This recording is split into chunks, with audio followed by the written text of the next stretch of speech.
The early church was made up of almost all Jewish believers who were persecuted for following Jesus. Because their lives had become difficult, many believers began to wonder if following Jesus was worth it. Some may have even thought about giving up on Jesus altogether. In the past, God's people, the nation of Israel, were led by priests. Priests led the people to worship God through sacrifices. Aaron the Levite and his descendants were priests. The Holy Spirit helped a Christian leader write words of encouragement to the early church in the book of Hebrews. The author of Hebrews told Jesus' followers that Jesus is better.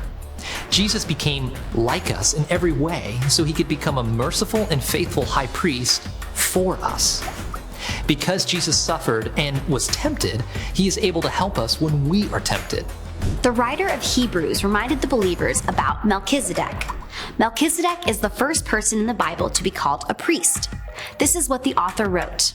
We know Melchizedek was greater than Aaron, the first chief priest of Israel, because Abraham gave him a tenth of his treasure.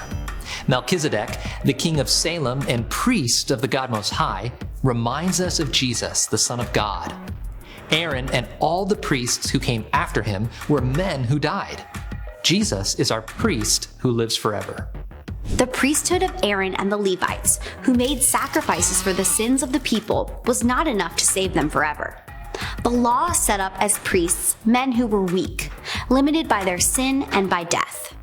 Their work pointed forward to a greater priest, Jesus. Jesus fulfilled God's promise and became the perfect sacrifice. Now we have a perfect priest forever. Jesus is able to save completely those who come to God through him, since he will never die again. He always lives to intercede for them. Jesus is the priest we need. He is holy and without sin. Jesus doesn't need to offer sacrifices every day, as high priests do. First for their own sins, then for those of the people. Jesus did this once and for all time when he offered himself. God sent to us his Son, our perfect priest forever. Jesus is the perfect priest, the high priest who interceded on behalf of the people by laying down his life to be a once and for all sacrifice for sin. Everyone who trusts in Jesus has salvation from sin through his perfect life, death, and resurrection.